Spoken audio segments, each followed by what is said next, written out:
Video ini gue buat bukan untuk menantang sebuah sistem, tapi untuk mendidik masyarakat agar lebih bijak dan mandiri secara finansial di era digital. Konten ini penting banget buat ngebuka mata masyarakat soal pentingnya literasi finansial. Gue ngasih alternatif yang legal dan sah, dan gue pengen bantu orang-orang buat ngerti cara pegang kendali atas aset mereka sendiri. Lu bisa bayangin, rekening lu yang udah capek-capek lu rawat, lu pegang selama ini, tiba-tiba diblokir gara-gara nggak aktif selama 3 bulan. Parahnya lagi, sekarang pemerintah punya akses buat lihat isi tabungan lu dan bahkan gerak-gerik keuangan pribadi lu. Tapi tentu, untuk pemerintah bisa akses semuanya ini butuh persetujuan dari lu sendiri. Tapi menurut lu, apakah masih aman untuk simpan uang di bank? Ya kalau gue mungkin lagi mikir 2-3 kali. Nah di video ini gue bakal jelasin kenapa makin banyak orang yang mulai mindahin simpanannya dari bank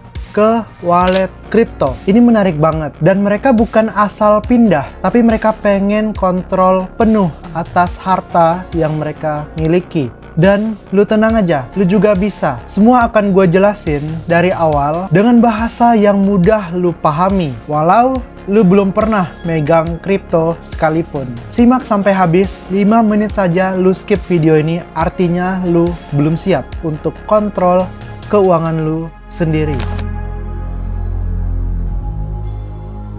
Disinilah kenapa muncul sebuah istilah, be your own bank. Jadilah bank lu sendiri. Dunia kripto ngasih alternatif buat simpan kekayaan kita secara digital tanpa harus bergantung ke pihak ketiga seperti bank-bank. Tapi bukan berarti semua itu langsung lu terjunin. Yang perlu lu pahami, nyimpan uang sendiri itu ada caranya. Salah satunya lewat hot wallet dan cold wallet.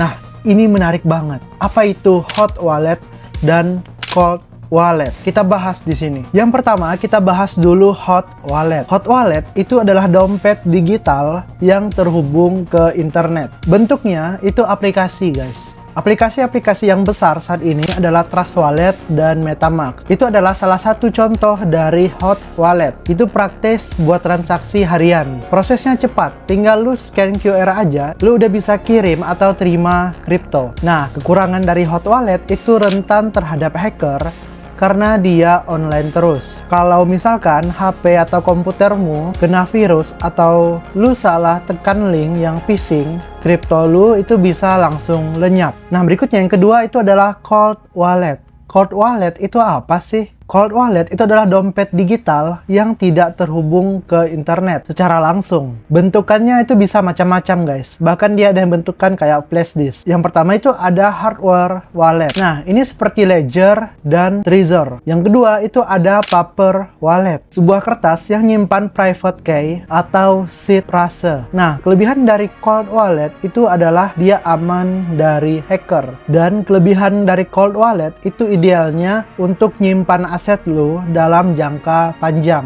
Dan kekurangan dari cold wallet itu ribet sekali untuk transaksi cepat. Lu harus paham teknisnya dulu biar lu nggak salah langkah. Kalau seed phrase-nya hilang, aset lu bakalan hilang selamanya. Seed phrase itu tuh kayak ada 12 kata. Nah nanti 12 kata itu lu harus simpan, guys. Simpan di kertas, simpan di catatan lu.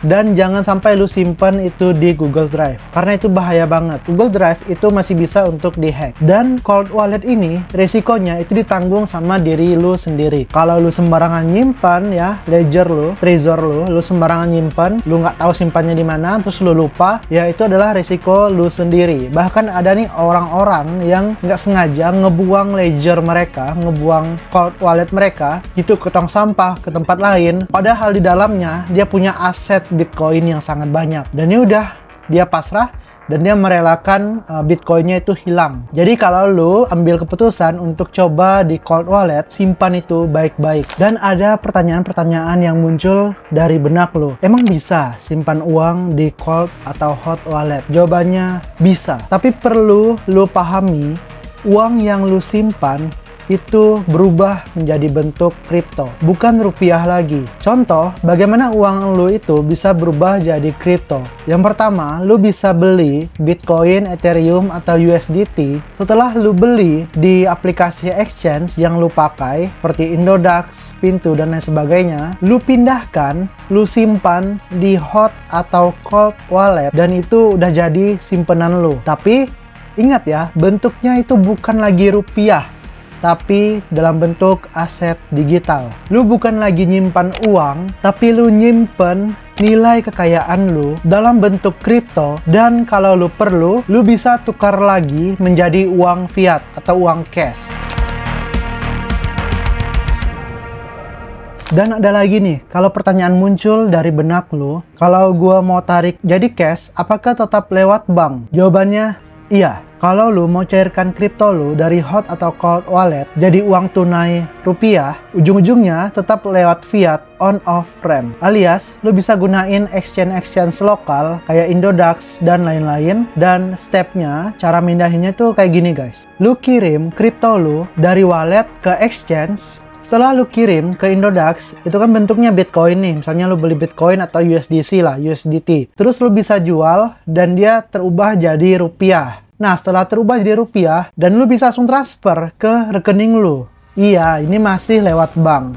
Tapi lu punya sistem kendali lu sendiri. Dan selama kripto lu itu masih ada di wallet pribadi lu, negara itu nggak akan bisa ganggu. Teman-teman semua juga bisa kalau mau pakai Bybit untuk nyimpen aset lu, dan lu bisa langsung cairin ke uang fiat ya, karena dia punya kartu yang lagi bekerja sama dengan Mastercard. Dan Bybit itu bukan lembaga keuangan yang berada di bawah hukum Indonesia. Artinya, rekening atau kripto lu yang ada di Bybit itu nggak bisa dibekukan langsung oleh pemerintah Indonesia atau PPATK karena berada di luar yuridis mereka. Nah, ini cocok banget buat diversifikasi supaya nggak semua aset kamu ada di bank lokal yang rawan dibekukan.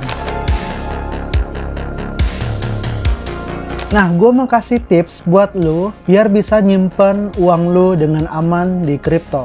Yang pertama, lu bisa mulai dari modal kecil.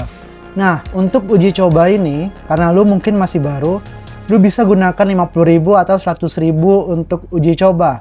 Lu simpan di exchange, lu pindahkan ke hot wallet atau cold wallet, dan ini tujuannya untuk lu belajar, ya.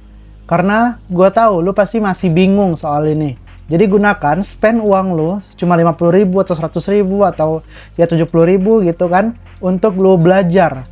Biar lu bisa tahu bagaimana cara menjaga uang lu sendiri. Yang kedua, lu jangan pernah bagikan seed phrase ini.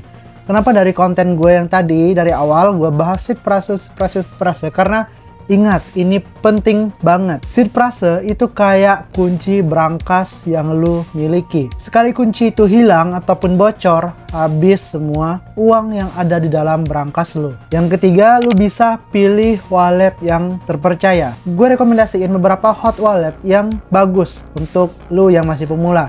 Yang pertama ada Trust Wallet dan MetaMask. Gue pribadi, gue keseringan itu pakai MetaMask. Dan untuk tutorial teknisnya gimana, lu bisa lihat di channel YouTube lain. Ya, bagaimana cara nyimpen uang di MetaMask, cara nyimpen uang atau cara nyimpen kripto di Trust Wallet atau MetaMask. Nah, itu udah banyak tutorialnya, lu bisa tontonin di YouTube. Jangan sampai lu pakai hot wallet yang baru rilis ya. Kalau bisa ya pakai yang udah lama, yang udah terpercaya. Itu lebih bagus untuk ngejaga aset yang lu punya. Nah, yang keempat, lu bisa simpan seed phrase itu secara offline guys. Kayak yang gue bilang tadi, jangan sampai lu simpan di Google Drive. Simpanlah di tempat yang aman, di brankas lu atau di tempat yang teraman yang lu punya. Lalu bagaimana kalau lu lagi gaptek? Tenang bro, semua orang itu mulai dari bingung. Gue pribadi pun gitu juga. Gue mulai dari ketidaktahuan gue, tapi gue coba belajar.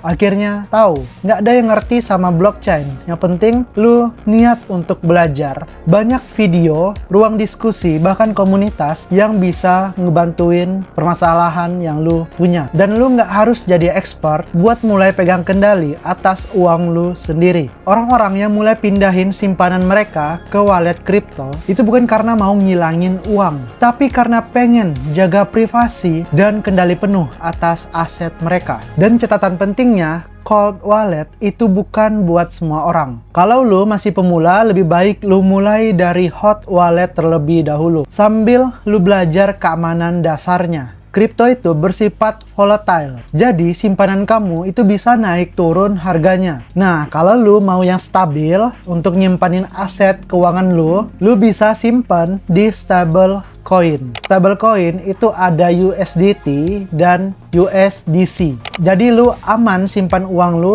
di USDT ataupun USDC karena mereka berpatok sama kondisi pergerakan dolar yang sampai saat ini masih stabil.